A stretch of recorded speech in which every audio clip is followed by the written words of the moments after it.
Assalamualaikum warahmatullahi wabarakatuh.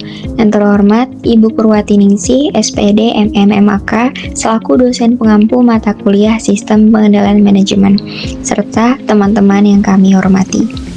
Pada kesempatan kali ini, kami dari kelompok 2 akan mempresentasikan materi mengenai Sistem Pengendalian Manajemen pada PT Garuda Indonesia Persero Tbk.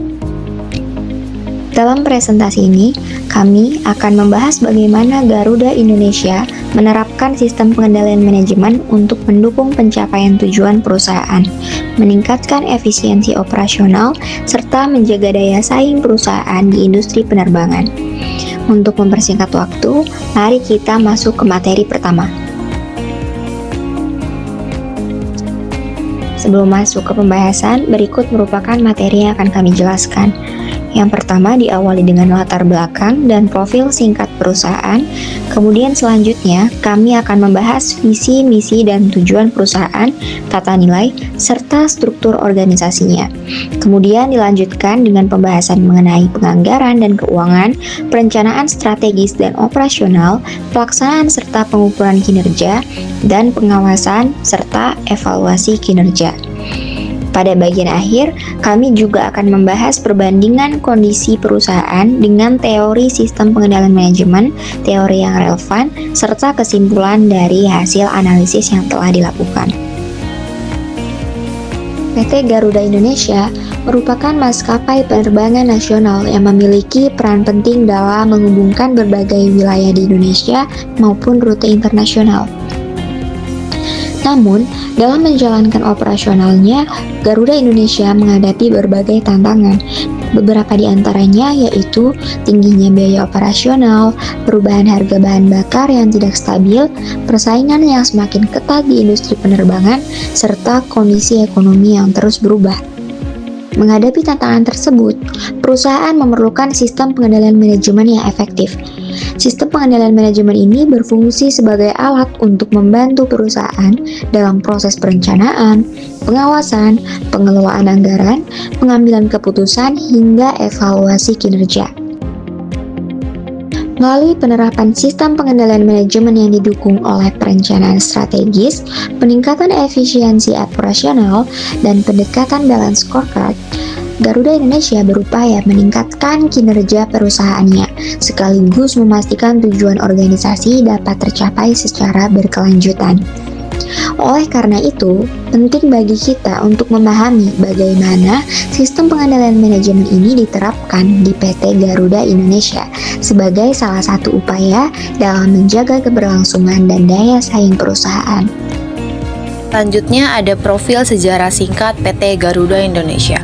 PT Garuda Indonesia Tbk merupakan maskapai penerbangan nasional Indonesia yang bergerak di bidang jasa transportasi udara.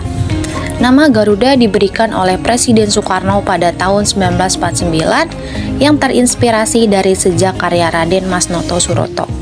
Penerbangan pertama Garuda Indonesia dilakukan pada 28 Desember 1949 dengan rute Jakarta-Yogyakarta menggunakan pesawat DC-3. Pada tahun 1950, Garuda Indonesia resmi menjadi perusahaan negara dengan armada awal sebanyak 38 pesawat.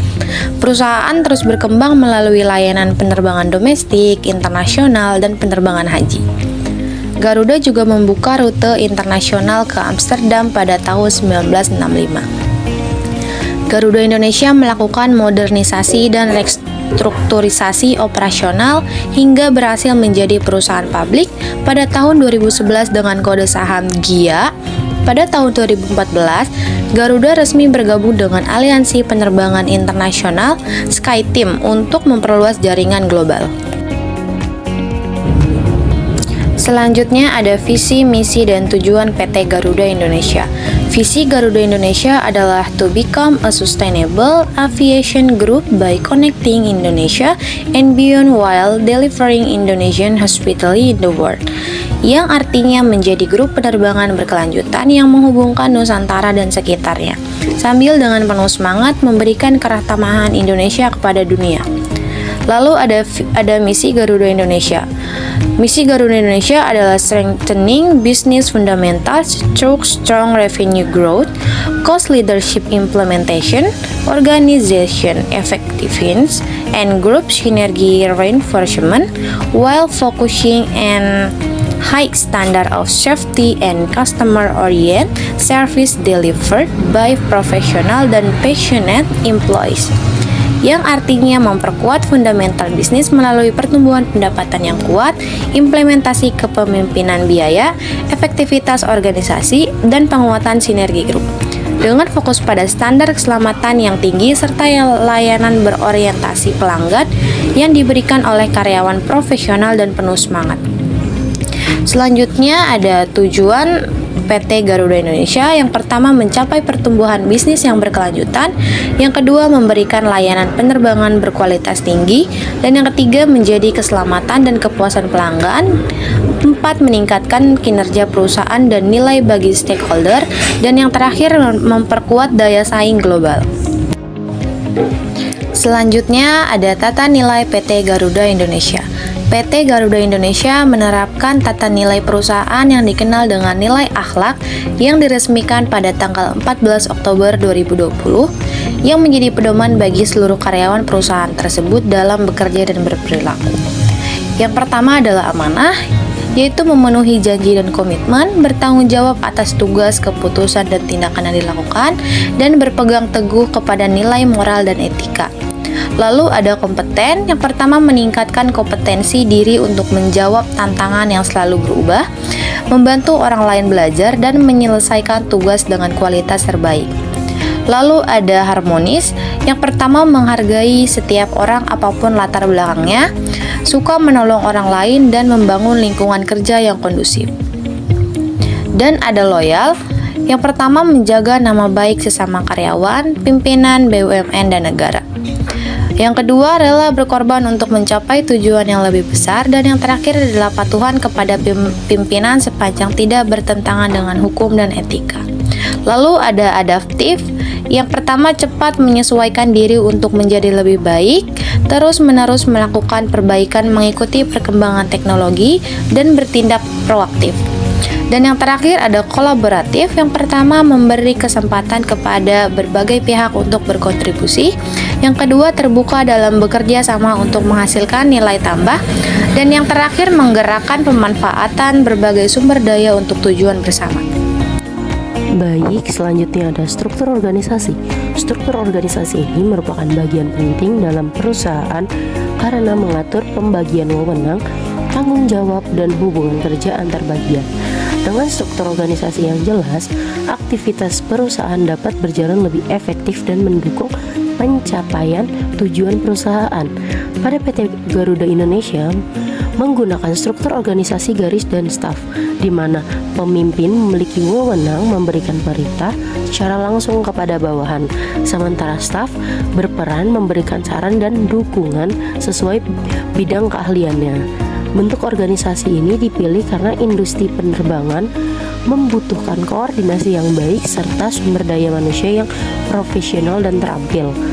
Saat ini, Direktur Utama PT Garuda Indonesia adalah Glenn H. Hairupan yang diangkat melalui RUPSLMB pada tanggal 15 Oktober 2025. Beliau bertanggung jawab memimpin dan mengarahkan perusahaan dalam mencapai target dan strategi bisnis yang telah ditetapkan. Adapun hubungan antar bagian dalam perusahaan dapat dilihat pada bagian struktur organisasi yang terlampir.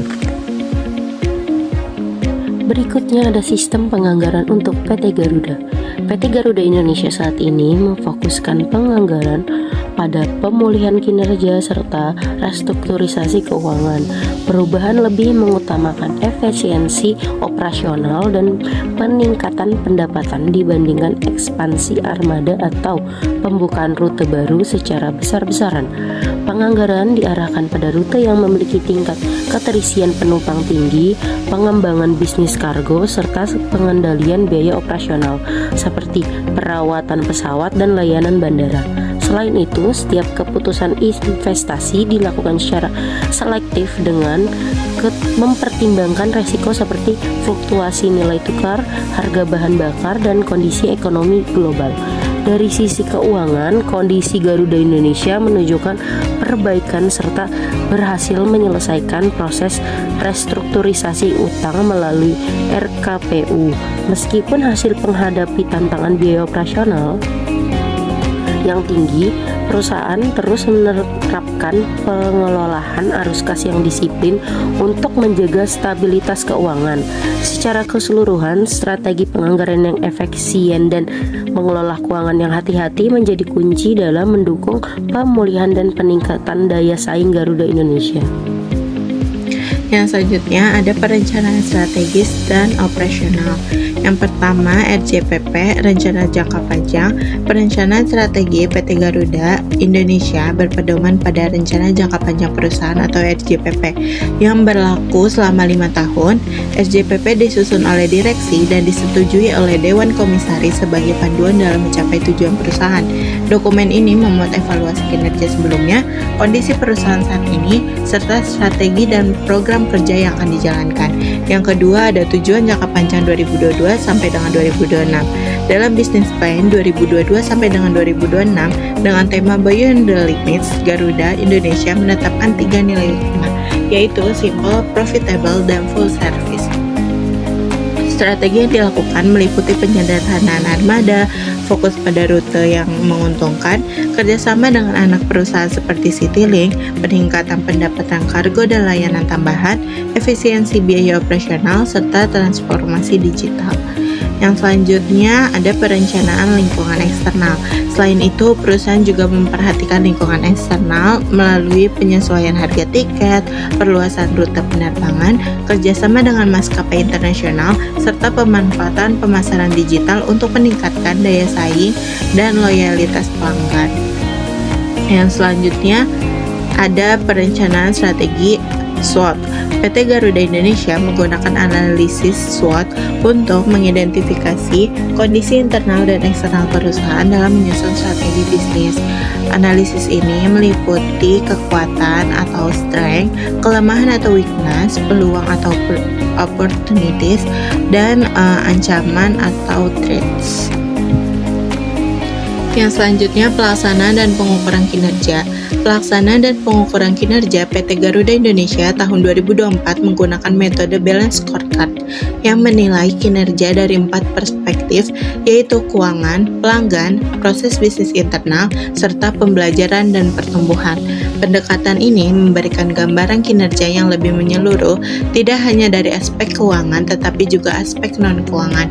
Pada tahun 2024, Garuda Indonesia menjalankan strategi transformasi lanjutan dengan fokus pada efisiensi operasional, optimalisasi armada, peningkatan jumlah penumpang, dan pengembangan pendapatan tambahan.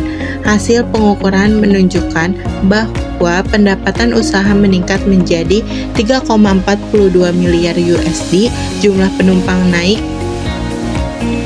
18,54%, frekuensi penerbangan meningkat 12,21%, dan tingkat ketepatan waktu penerbangan mencapai 82,76%. Namun perusahaan masih mencatat rugi bersih sebesar 69,78 juta USD akibat tingginya biaya operasional.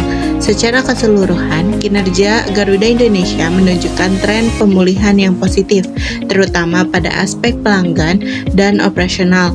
Meski demikian, perusahaan masih perlu meningkatkan efisiensi dan profitabilitas agar dapat mencapai kinerja keuangan yang lebih baik di masa depan.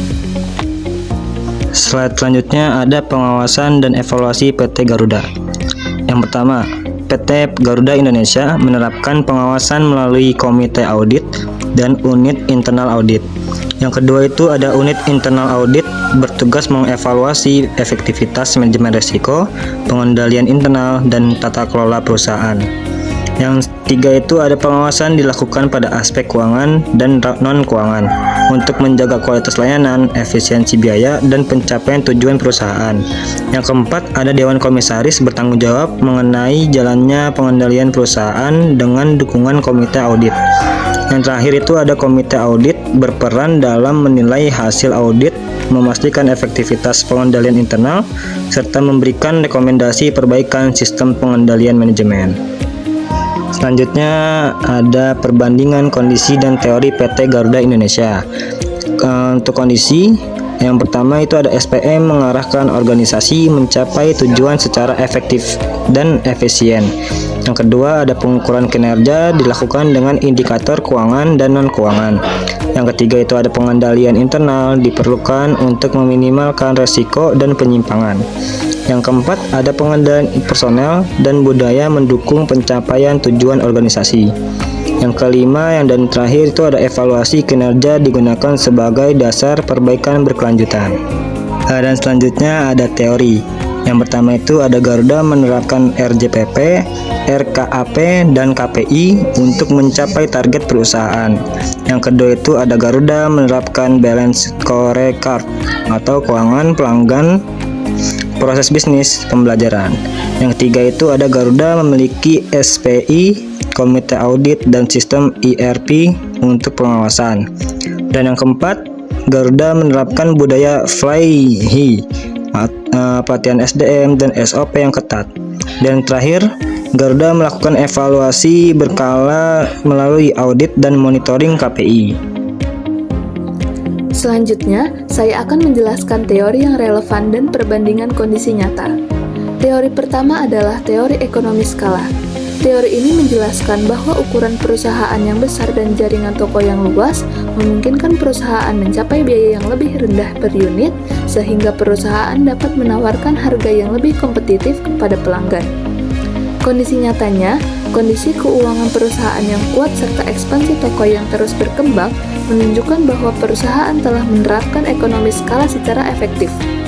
Hal ini membuktikan bahwa semakin besar skala operasi perusahaan, semakin efisiensi biaya yang dapat dicapai.